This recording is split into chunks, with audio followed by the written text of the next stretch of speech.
तो भाई सिर्फ एक जिक्र की देर थी कि कमेंट्स की झड़ी लग गई। अब जब हमारे दोस्त किसी चीज में इतनी दिलचस्पी दिखाएं तो उसे करने का मजा ही कुछ और है। और ये बात है भी तो बड़ी गर्मी वाली। ये ऐसा टॉपिक है जो कि हमेशा से ही फैन वार कराते आया है। भारतीय क्रिकेट को दो दलों में बांटता आया है और हम फैंस लोग के दिमाग में तगड़े सवाल खड़े करता आया है कि इंडियन क्रिकेट की दिल और धड़कन है विराट और रोहित, फैंस के दुलारे, सबकी आंखों के तारे। तो इन दोनों में से बेहतर कौन है? ज्यादा अच्छा प्लेयर कौन है? ज्यादा अच्छा कप्तान कौन है? किसने ज्यादा अचीव किया? कौन किस चीज में पीछे रह गया? तो ये बात बड़ी कंट्रोवर्शियल है क्योंकि ये दोनों ही मॉडर्न डे लेजेंड है। लेकिन कंपैरिजन होता है, ये ह्यूमन नेचर है। सोना चांदी में तुलना होती है, सूरज चांद को कंपेयर किया जाता है। ठीक वैसे ही विराट और रोहित पर भी हर कोई अपनी राय देता है। लेकिन आज जो बात हम करेंगे वो इस डिबेट का द एंड होगा, पक्का। इससे पहले इस तरह का आकलन नहीं हुआ होगा। ये ना तो किसी ने पहले देखा होगा और ना सुना होगा और ना ही सोचा होगा। देखिए, बहुत छोटा चैनल है हमारा और बहुत बड़ी बात कर रहे हैं। बात पूरी तरह से साफ हो जाएगी, लेकिन इस वीडियो को आपको शुरू से अंत तक देखना होगा। सभी डाउट दूर हो जाएंगे और कल हमने रोहित को विराट से ऊपर क्यों बताया था ये भी जान जाएंगे। सबसे पहले तो इन दोनों का प्लेइंग स्टाइल समझते हैं। जिस टेम्पलेट से ये स्टार बल्लेबाज खेलते हैं, विराट कोहली का तो सिंपल है, फॉर्मेट कोई सा हो, पोजीशन वाइड बॉल में नंबर 3 और टेस्ट में नंबर 4। जहां ये शुरू में थोड़ा वक्त लेते हैं सेट होने में, पहले आराम से गेंदें खेलते हैं, गाइड करते हैं, ड्राइव करते हैं, कुछ एक दो क्लासी चौके मारते हैं, सिंगल डबल लेते रहते हैं, इक्के दुक्के से गेम चलाते हैं, पारी बिल्ड करते हैं, स्ट्राइक रोटेट करके जबरदस्त प्लेटफॉर्म सेट करते हैं और एंकर करके आखिर में विस्फोट करते हैं। सबसे अच्छी चीज ये रहती है, ये कभी भी बल्क में डॉट बॉल नहीं खेलते, रन बॉल चलते हैं, जहां स्ट्राइक रेट भी अच्छा मेंटेन रहता है। वहीं बात करूं रोहित शर्मा की, तो पहले ये थे मिडिल ऑर्डर के बैट्समैन जिनका ऑर्डिनरी पैटर्न ही चलता था, कुछ खास नहीं, कभी रन बन गए कभी नहीं। फिर जब से ओपनिंग शुरू की तो शुरुआत में काफी धीमा खेलते थे, कई डॉट बॉल,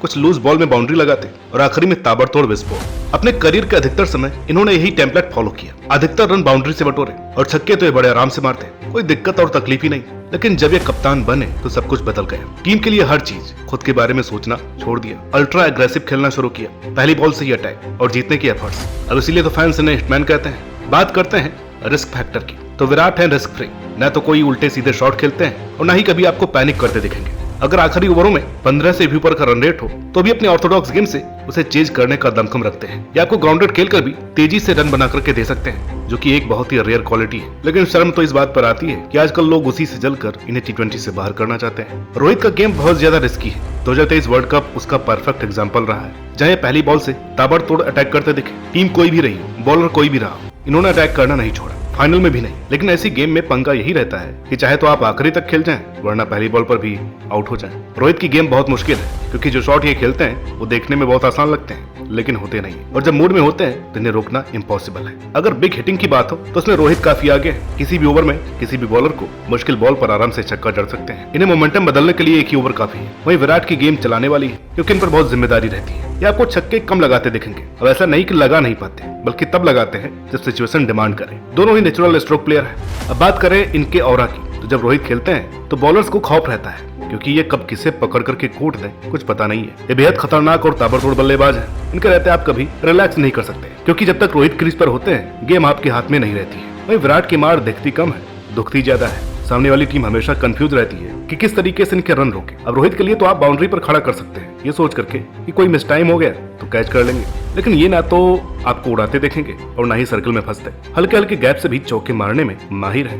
ये एक एक रन के साथ बेचैनी बढ़ाते जाते हैं, आने वाले बैट्समैन के लिए मुश्किल काम आसान कर जाते हैं। अब बेस्ट शॉट की बात की जाए तो रोहित शर्मा फुल शॉट के बादशाह है। स्पीड 120 हो या 155, अगर बॉल शॉट है मतलब छक्के से कम कुछ हो ही नहीं सकता। विराट का बेस्ट शॉट है फ्लिक, कवर ड्राइव से ज्यादा प्रोडक्टिव, जो कि 90% छक्के के लिए ही जाता है, जिसका सक्सेस परसेंटेज काफी हाई है। चलिए बात करते हैं उस एस्पेक्ट की जिसका आप सबको बेसब्री से इंतजार है। तो देखिए, ये सेगमेंट 3 एरा में बांटा गया है। सबसे पहला दौर आता है 2007 से 2012 तक का, यानी जब इनका करियर शुरू हुआ। रोहित का डेब्यू 2007, तो विराट 2008 में इंडिया खेल गए। लेकिन शुरुआत में रोहित शर्मा की या तो बैटिंग नहीं आती थी, मौका मिलता था तो काफी नीचे। अंतिम ओवर्स तब ज्यादा गेंदें खेलने को मिलती नहीं थी, और जब कभी जल्दी बैटिंग आ जाए तो ये चलते नहीं थे। कभी होता था कोई 10-15 मैच में 40-50 की कोई इनिंग खेल दे, वरना इनके हाथ फेलियर काफी आए।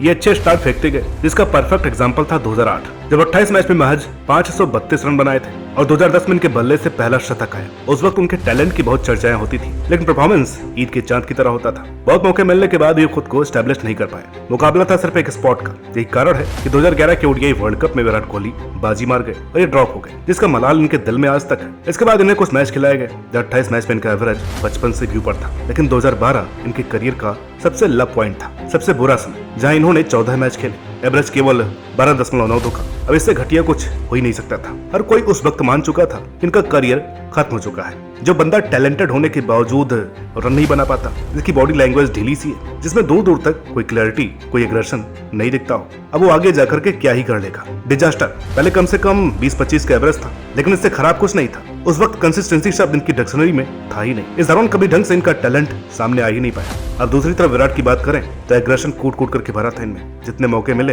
इन्होंने खूब भुनाया, और ऐसा भुनाया कि इन्हें टीम से कोई निकाल ही नहीं पाया। उन दिनों अक्सर खबर आती थी युवराज सिंह हुई चोटिल, इस मैच से बाहर। उनकी जगह 20 साल के विराट कोहली को मौका मिला। बड़े कम चांस मिलते थे, लेकिन पीछे कभी नहीं हटते। अब 2008 का अगर इनका डेब्यू ईयर निकाल दिया जाए तो ऐसा कोई साल नहीं था जहां इन्होंने शतक नहीं बनाया हो। 2009 से लेकर 2012 तक 13 शतक ठोक दिए। अब जितने तो रोहित के 50 भी नहीं थे, इस कदर छाए थे विराट। लगातार रन पे रन बनाते चले गए। वो भूख, वो एग्रेशन, वो जीतने की जुनून इनकी बैटिंग में नजर आती थी। 2011 वर्ल्ड कप, अपने पहली मैच में सेंचुरी बांग्लादेश के खिलाफ। इस साल 13 से 81 रन थे विराट के, एवरेज था करीब 48। और 2012 वो साल था जिसने विराट को स्टार बना दिया, एक राइजिंग स्टार को सुपरस्टार बना दिया। कॉमनवेल्थ बैंक सीरीज के उस मैच में जब भारत को हर हाल में चेज करना था, वो भी तेजी से, तब 86 गेंद में 133 रनों की इस पारी ने दुनिया को हिला दिया। मलिंगा को 24 रन मारे मात्र 36.4 ओवर में 321 का अनबिलीवेबल रन चेज। और फिर आया समय एशिया कप का। सचिन का आखिरी मैच, सामने था पाकिस्तान, चेज करना था 331 और किंग कोहली खूंटा गाड़ गए। 183 रनों की इस पारी ने विराट को सचिन का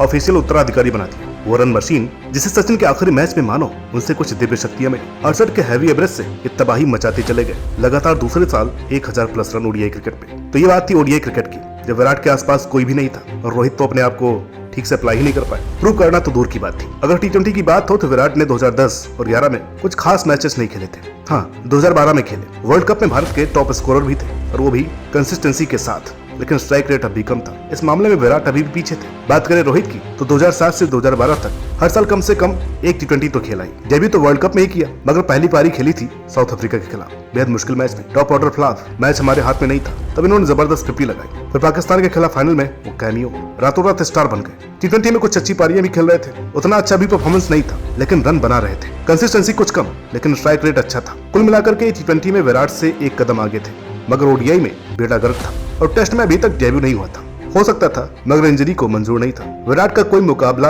यहाँ भी नहीं था। अपने कंधों पर दिग्गजों से सजी भारत को रेड बॉल में कैरी करने में लगे थे। 2012 का ऑस्ट्रेलिया टूर परफेक्ट एग्जांपल है। अब बात आती है फेज 2 यानी 2013 से 2019, जब किसी वक्त 20 साल के डेब्यूटेंट रहे ये दो लड़के अब एक्सपीरियंस्ड होने लगे थे। अब सच कहूं तो जो फेज 1 में रोहित ने कबाड़ा किया था ना, कोई और कप्तान होता तो कभी पलट करके भी नहीं दिखता। ऐसा ड्रॉप करता कि शायद दोबारा कभी मौका ही ना मिलता। लेकिन धोनी भाई का बड़प्पन था। उस वक्त यही सोचते थे सब कि जिससे 25-30 रन भी ठीक से नहीं बनते हैं, उसे इतनी बैकिंग क्यों, वो भी जब टॉप 3 लेजेंडरी प्लेयर्स थे। इसके बावजूद उन्हें ड्रॉप करके इन्हें ओपनिंग क्यों कराया गया? धोनी को इसमें ऐसा क्या दिखता है? उस वक्त ये बात बेवकूफी लगती थी, लेकिन आज बहुत बड़ा मास्टर प्लान है, जिसकी बदौलत हमें मॉडर्न डे ग्रेटेस्ट ओपनर मिला। चैंपियंस ट्रॉफी में वो अनएक्सपेक्टेड डिसीजन, इनका जबरदस्त परफॉर्मेंस, भारत का विजेता बनना, वो टूर्नामेंट देखने लायक था। जिससे कभी ठीक से 50 रन भी नहीं बनते थे, उसने इतनी मेहनत की, इतना इंप्रूव किया कि दुनिया भर में उसकी दहशत पैदा हो गई। लगातार 2 साल, 2 दोहरे शतक ओडीआई क्रिकेट में। 2013 में वो 209, जिसमें वर्ल्ड रिकॉर्ड 16 छक्के थे। 2014 में ओडीआई क्रिकेट का हाईएस्ट स्कोर 264, जो 10 साल से अटूट है। जो 2011 में वर्ल्ड कप से ड्रॉप हुआ था,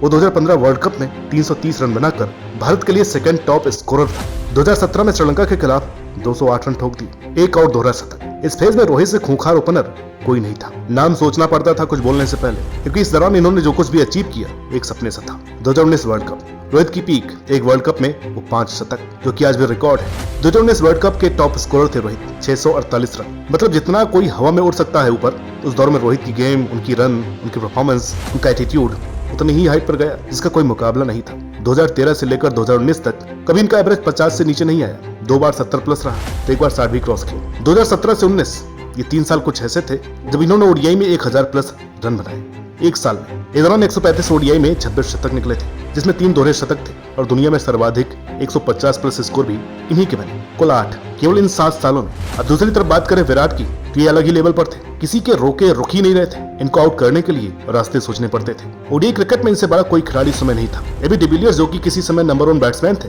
उन्हें भी आईसीसी रैंकिंग में पछाड़ दिया था। कुछ ऐसा था विराट का पीक, लगातार 4 साल 1000 प्लस रन, फिर 2017-18 भी 2 बार 1000 प्लस रन, अच्छे खासे स्ट्राइक रेट के साथ रिकॉर्ड पर रिकॉर्ड तोड़ते चले गए। इसके बाद एक एक करके सचिन के कीर्तिमान को पछाड़ते गए। अनस्टॉपेबल हो चुके थे। 6000 से लेकर 11000 रन तक दुनिया के सबसे तेज बैट्समैन बने विराट। 6 और 7000 के तो खैर अमला ने रिकॉर्ड तोड़ दिए, लेकिन उसके बाद कोई विराट के नजदीक भी नहीं पहुंच सका। लेकिन इस लिस्ट में विराट के बाद दूसरा नाम रोहित का ही आता था। इस दौर में विराट ने 151 ओडीआई खेले, जिसमें 30 शतक जड़ दिए। ओडीआई में मामला लगभग बराबर था, क्योंकि विराट ने अधिक मैच खेले, और अगर एवरेज भी निकालूं तो करीब हर 5 ओडीआई में दोनों ही शतक बना रहे थे। रोहित ज्यादा लंबी पारियां खेल रहे थे तो विराट ज्यादा कंसिस्टेंट। अब बात करूं टेस्ट की, तो विराट का कोई तोड़ नहीं था किसी के पास। खराब दौर सिर्फ 2014 के इंग्लैंड दौरे में था, ये सबसे लोएस्ट पॉइंट था। लेकिन उसके बाद बतौर कप्तान ऑस्ट्रेलिया के खिलाफ पहले टेस्ट की दोनों पारियों में शतक, जॉनसन को पिटाई, और इस दौरान विराट ने न जाने कितनों की कब्र खोदी। देश विदेश और हर प्रदेश में रन बनाए, कोई भेदभाव नहीं किया, किसी में कोई कमी नहीं छोड़ी। 2013 से 2019 वो दौर था जब 24 टेस्ट शतक लगा दिए। 70 टेस्ट में दूर दूर तक कोई नजर नहीं आ रहा था। इतना ताबड़तोड़ विराट का कोई मुकाबला नहीं था। 2016 से लेकर 2019 तक 7 डबल सेंचुरी, जो कि रिकॉर्ड है किसी भी कप्तान द्वारा, किसी भी भारतीय द्वारा सर्वाधिक टेस्ट 200 का। अब रोहित का डेब्यू तो 2013 में हुआ, और पहले 2 मैचों में 2 शतक। डेब्यू पर 177 भुलाए नहीं भूलते, मगर फिर परफॉर्मेंस कुछ एवरेज रहा। फिटनेस का भी बड़ा मसला रहा, कई बार चोटिल हुए, बहुत इंजरी हुई, ढेरों सारे मैच मिस किए। अब रोहित ने कम से कम 20 टेस्ट कम खेले, और 2018 रहा डिजास्टर। अभी तक खुद को रेड बॉल में स्टैब्लिश नहीं कर सके, लेकिन फिर कप्तान विराट ने साउथ अफ्रीका के खिलाफ 2019 में इन्हें ओपनर बनाया, और फिर कभी हिटमैन ने पलट करके नहीं देखा। मगर उससे पहले उनके आंकड़े बेहद साधारण है। रोहित ने 7 सालों में केवल 6 शतक बनाए, कुल 32 टेस्ट में। अब यहाँ तो विराट से ऊपर कोई नहीं था, कांटे की टक्कर थी T20 में। अगर उस समय के वर्ल्ड कप उठा करके देखे तो विराट खुद के दम पर मैच जिताते गए, पूरे बैटिंग ऑर्डर को कैरी करते गए। 2014-2016 में भारत को प्लेऑफ और फाइनल में पहुंचा दिया। 2012 में भी भारत के टॉप स्कोरर थे, लेकिन ओवरऑल कहूं तो रोहित भी पीछे नहीं थे। या एक चीज में विराट तो दूसरी में रोहित आगे थे। बात करो स्ट्राइक रेट की तो सिर्फ 2018 को छोड़कर हर साल इनका स्ट्राइक रेट 121 के ऊपर रहा, कभी 150-155 क्रॉस किया, लेकिन कोई शतक नहीं आया। वही बात करूं रोहित की तो 2015 से लेकर 2019 तक मामला विस्फोट ही रहा, 4 शतक भी जड़े। T20 में एक अलग लेगेसी क्रिएट हो गई। अभी तक विराट लगातार परफॉर्म करते चले गए अपने करियर की शुरुआत से। रोहित 2012 तक एक बिलो एवरेज प्लेयर थे, जो कि अपने टैलेंट को वेस्ट करते चले गए, कुछ अचीव ही नहीं किया। कुछ एक परफॉर्मेंस को छोड़ दें तो कुछ नहीं था कहने को। लेकिन फेज 2 वो दौर था जहां रोहित शर्मा का असली रूप, उनकी काबिलियत देखने को मिली, या कुछ मौकों पर ये विराट से भी खतरनाक दिखे। ओडीआई क्रिकेट में तो लंबी बैटिंग के बादशाह बन गए। विराट इस दौरान चेज मास्टर बने।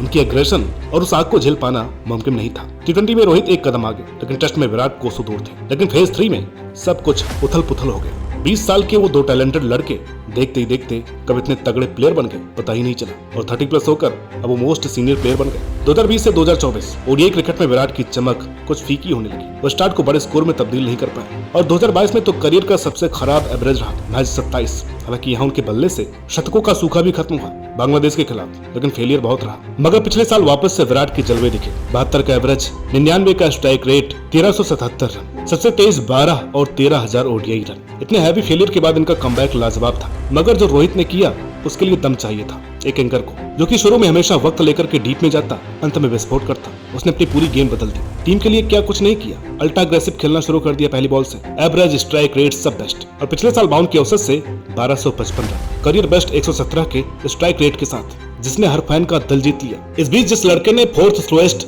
2000 रन बनाए थे, वो दिग्गज सेकंड फास्टेस्ट 10,000 ओडीआई रन बनाने वाला बल्लेबाज भी बन गया। विराट के करियर का सबसे बुरा था, सबसे खराब डाउनफॉल 2020, 21, 22। टेस्ट में एवरेज था 19, 28 और 26.5 का। कोई शतक नहीं, कोई परफॉर्मेंस नहीं, बेहद खराब टाइम। कंट्रोवर्सी भी हुई, कप्तानी भी गई। रोहित को तीनों फॉर्मेट की कमान सौंपी गई। हालांकि रोहित की फिटनेस के मसले भी खत्म नहीं हुए, कई मैच मिस किए, लेकिन जब आए तो रोहित के केस में ये कमबैक की बेला थी। बॉर्डर गवास्कर ट्रॉफी में वो कैमियो हो या चेन्नई की अनप्लेबल स्पिन ट्रैक पे वो महान 161। रोहित टेस्ट क्रिकेट में भारतीय टीम के किसी मसीहे की तरह मुसीबतें हल करते गए। पिछले साल नागपुर टेस्ट में 120 रनों की ओपारी, जिसने सबको हिलाकर रख दिया। फेल्ड बैटिंग कोलैप्स से भी बचाया। यहाँ रोहित का कद टेस्ट क्रिकेट में बड़ा होने लगा। खैर विराट का भी तो कमबैक हुआ।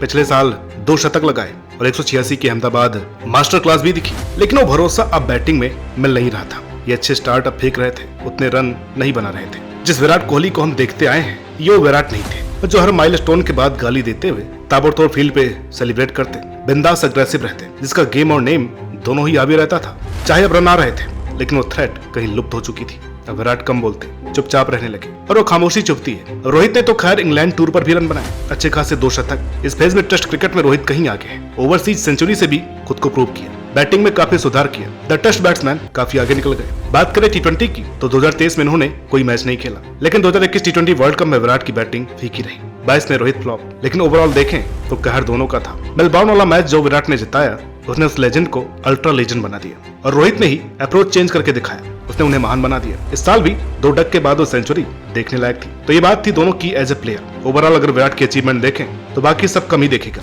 लेकिन रोहित ने जो अचीव किया है वो देख करके शायद विराट में भी दम नहीं लगेगा। इतनी खराब शुरुआत के बाद ऐसा चेंज देखने लायक था। और आज के समय में चाहे विराट का ग्राफ चाहे थोड़ा डाउन हो, मगर रोहित इस वक्त उनसे कहीं आगे है, जिसके 30 की उम्र के बाद 35 शतक है। अगर फेज 1 का फेलियर निकाल करके देखें तो इनका कद विराट से भी ऊपर है, मगर एटलीस्ट ये दोनों प्लेयर ही सुपर है, कोई किसी से कम नहीं है। अब ये कोई कंपैरिजन नहीं है, इन दोनों की ग्रेटनेस के कुछ प्रमाण है। तो डिबेट यही खत्म होता है। अब मेरा विचार नहीं है इससे अच्छा, इससे सच और इतना डायरेक्ट किसी ने कोई एनालिसिस किया होगा। अगर आप चाहें तो ब्रायन लारा और रिकी पॉन्टिंग का भी ऐसा ही डिबेट देख सकते हैं, लेकिन उसके लिए जरूरी ये है कि इस वीडियो पर आपका रिस्पॉन्स अच्छा ना चाहिए। अगर आपका इस वीडियो पर रिस्पॉन्स अच्छा रहता है तो इस सीरीज को हम आगे भी कंटिन्यू करेंगे। तो आप लोगों को क्या करना है आज मैं कुछ नहीं बताऊंगा, बस मिलते हैं अगली वीडियो में। तब तक के लिए नमस्कार।